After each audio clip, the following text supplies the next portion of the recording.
All right. Hello, everybody. I am here today with Kenny Wiley, who is a alum of the University of Missouri from 2011, Poli Sci major, of course, and that makes us very happy. So maybe that, Kenny, what made you decide to major in political science? Well, it started out for me as an interest. I grew up loving politics, loving the process, and when I started, I assumed that I wanted to go to law school and become a politician, and a very different direction, as it happens. But that was the plan going in. So that is, I think a lot of people start off majoring as a political science in poli sci because they think they want to go to law school. What happened that made you decide that wasn't the path for you?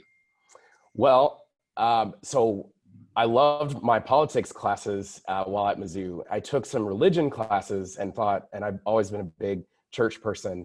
And so the veer that happened on the latter half of my time at Mizzou was thinking, I think I want to become a minister. And so I ended up going to Harvard Divinity School after I graduated from Mizzou.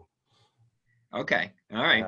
So that's some would argue those are very different career paths, lawyer, minister. So I understand. Maybe, right? Yeah.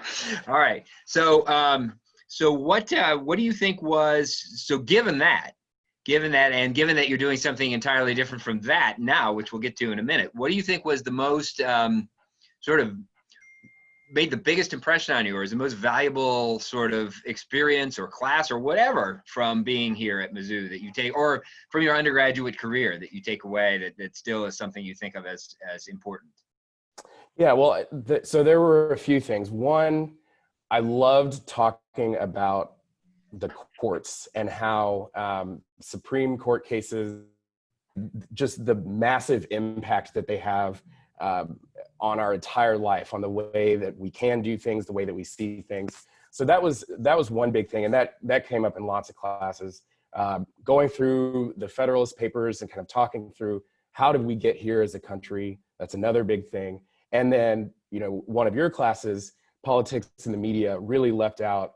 And I think that class, for sure, I think about it all the time doing what I do now as a journalist. So those are the big things that, when as a person who's been a lifelong consumer of news, even before I got into journalism, the way in which our lives are so shaped by the decisions that are made in the courts and by our perceptions that end up in various media outlets. So what do you think? So why not? Let's talk about your career now. Tell us what you're doing first, and then I have some questions related to, I want to circle back to what you just said, but what are you doing now? So I work as a newspaper reporter at the Bryan College Station Eagle newspaper. So I'm here in Aggie land, as they say. It's goofy. Mizzou was a Big 12 school when I was there, the whole time I was there. And now, obviously being in the SEC, and A&M also made the same leap at the same time. So it's a little goofy, but yeah, so I work and I lead a lot of our politics coverage. Been here at the Eagle for a little over 2 years. There was an event where 3 vice presidents were here. I covered George H.W. Bush's funeral and all that happened there. So it's really interesting not being in a major city, but covering Ted Cruz and Beto O'Rourke both made stops in the latter part of 2018. So there's been a lot of big stories that have come through and big names that have come. I'm not in a quote major market, and I feel like I use my poli sci degree all the time. Definitely. Yeah. So what do you think? So Bryan College Station, I think is probably comparable to Columbia. A little like it's, if you combine them, it's bigger, but it is the vibe is definitely similar in a lot of ways. Okay. Yeah. So what do you think? So you were talking about politics and media and the interaction of those kinds of things. I heard a professor say the other day something that really struck me, which is that when she starts teaching she's a journalism professor, and she starts teaching her class, and one of the first exercises she has is a thing trying to engage students in the idea that maybe the world isn't as bad as they think it is. And then that's to started to talk about whether she thinks journalists are responsible for them thinking that the world is worse than it really is. So I wonder what you think about that kind of thing. Do you think that and at the same time, how do you feel? I mean, is it hard for you to separate the journalism that you do versus stuff that's on all of our different social media platforms? Is that frustrating for you professionally? Yeah, I mean, I think all the time about the media. So, one thing all of y'all watching know, Mizzou's J School has an incredible reputation. I didn't take a single class. That politics and the media was about as close as I got. And here I am as a journalist. So I get a lot of unearned credit. Oh, you went to Mizzou, you must be. And it's like, yeah, but anyway. So that said, though, it's so interesting, the distinction between local news, whether it's print, radio, television, and the media, that people often mean CNN, the talking heads. They mean, the front page of the New York Times, which is just so different from what we hear in South Central Texas. And so, yeah, there's some frustrations. I think, something that I didn't really think about before I started was how people's how much different it is that a lot of people think their media should agree with them. And, that is something that was always strange to me because, I feel like through your classes at Mizzou and some life experiences I've had since, I feel like I'm pretty discerning at understanding the slant of a particular outlet or, bias that may be embedded in a particular story, whether it's race or gender or political affiliation. But I will say that a lot of times the feedback we get and the criticism we get is, well, I don't agree with this, this story or this op-ed, and people get upset at us.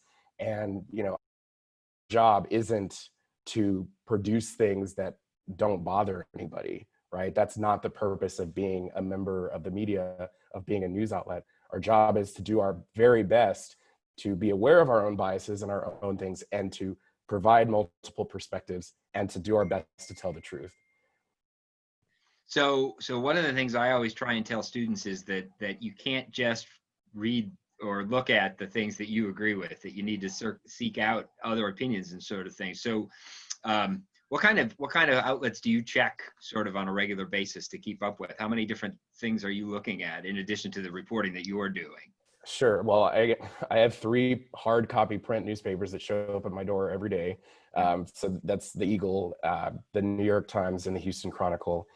And the biggest thing, because of my role, I follow a lot of different voices locally and statewide on Twitter. And Twitter for me is not my news outlet because it can't be, because it is sort of catered to what you tell it to tell you. That said, to have a variety of voices that I check in on, conservative voices, right of center voices, left of center voices, far left voices, that I'm as likely to be scrolling through a conversation, thinking about the movement for Black lives, and then, okay, what are statewide Republicans in Texas talking about right now? So to me, social media can be a great tool, but I feel like it's so important to be reading and watching people that you just may not yourself agree with, whatever that may be. Yeah. So you are a reporter in a super newsy time. And so I guess what I want to know is sort of what you think about, even just this past few months. I mean, what's it like being a journalist, going out there and covering the Black Lives Movement and COVID? Yeah. And it's just sort of, and now you're not too far from a gigantic hurricane, and all of these things. What's it day like for you? Yeah. Well, so I would say, when I started, and folks watching, I was not a journalist in this way before the summer of 2018. I did a lot of writing, but this was my first newspaper job.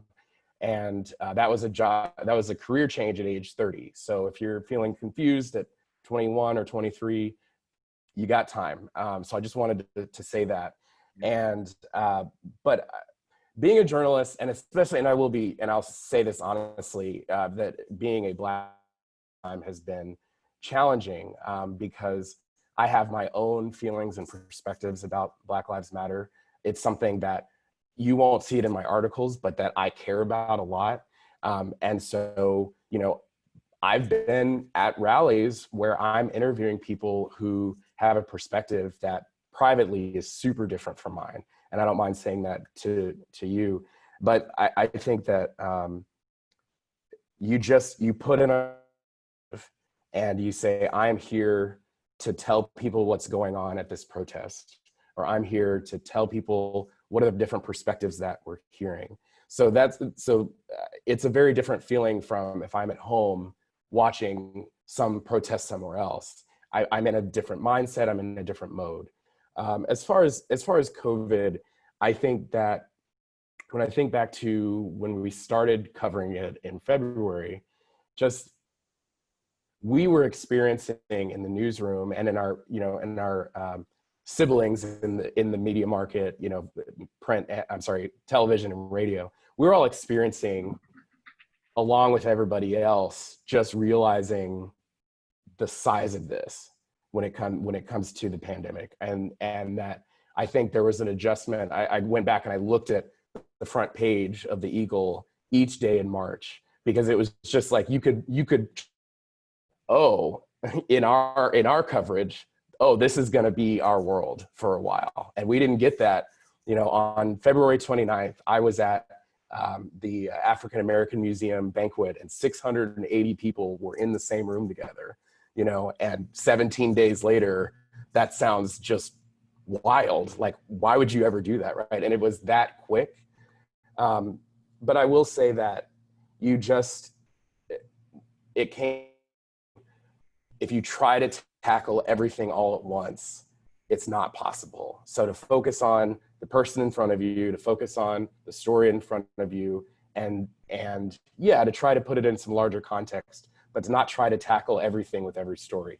That is really, I think, what's gotten me and my colleagues to this point mostly intact, because it's been stressful. It's absolutely been stressful, because we want to, like anybody else, play and not think about it for a couple of days, but it's our job to find different angles and different perspectives. So it's been a lot. Yeah. Well, I can imagine that it is. All right, just a couple more questions for you. Do you, so you're in a state with some high profile races in campaign wise, that is, a lot of people are talking maybe is shifting more in a purple direction from a purely red direction. I'm wondering what your perspective on that is, since politics is at least part of your beat. What do you think is going to happen in Texas? Not from a nonpartisan perspective, just from a professional observer's perspective. Yeah. Well, I'm glad you asked, Dr. Horner, because I feel like that is the question. And, people ask me, they ask my colleagues, what's going to happen? And my take is, it's sort of you'll believe, as far as Democrats winning here. Obviously, Beto got pretty darn close. And that was true in our county, Brazos County, which is definitely right of center. Perhaps not as outright conservative as people say it is. But my guess is that a lot of Democrats will come very close. And that it wouldn't surprise me if the state house flips blue.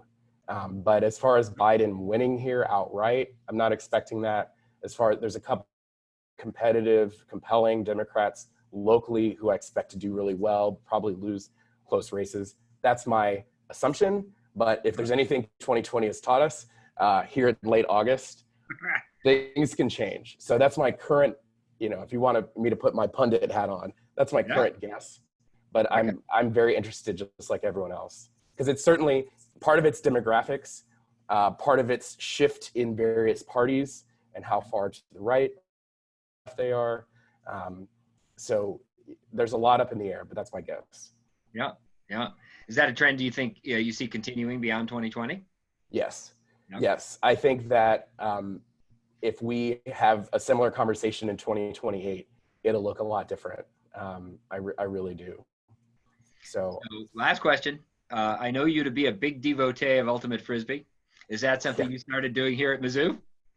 It is something that did before Mizzou, but that's where it really took off for me, that I played a lot.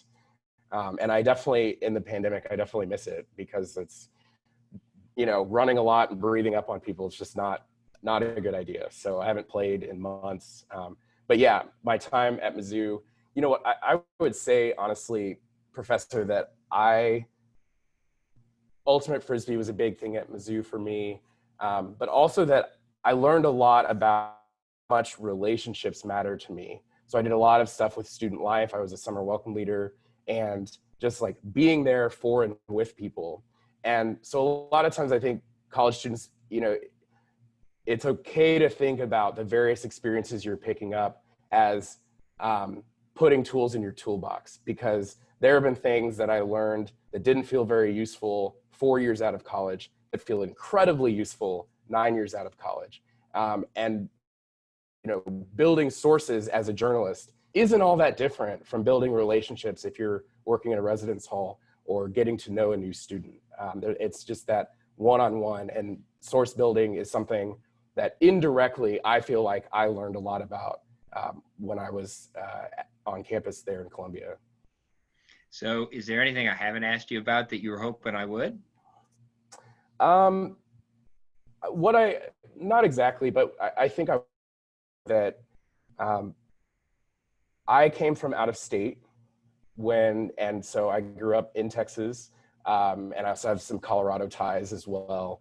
And coming to Mizzou was, I didn't know anybody when I got there.